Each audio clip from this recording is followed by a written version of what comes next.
আপনারা দেখছেন এসবি টিভির বিশেষ সংবাদ।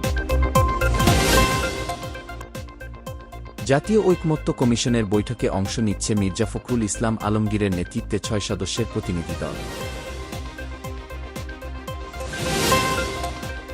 আগামী জাতীয় সংসদ নির্বাচন কবে হবে তা জুলাই চার্টারের উপর নির্ভর করছে বলে জানিয়েছেন অন্তর্বর্তী সরকারের প্রধান উপদেষ্টার প্রেস সচিব।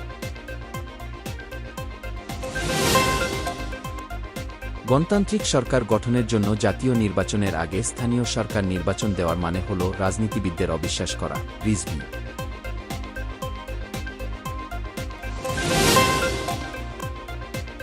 বন্দি বিনিময় চুক্তির প্রথম পর্যায়ের ষষ্ঠ ধাপের অংশ হিসেবে ইসরায়েলি ৩ জিম্মি মুক্ত, কারামুক্তি পেলেন ৩৬৯ ফিলিস্তিনি।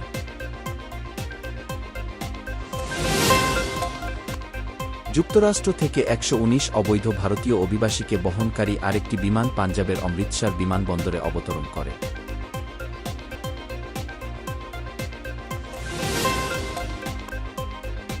ইউক্রেনকে নেটোর সদস্য করতে আমেরিকা আপত্তি জানাতেই এবার ইউরোপের দিকে ঝুঁকতে শুরু করেছেন প্রেসিডেন্ট ভলোদিমির জেলেনস্কি।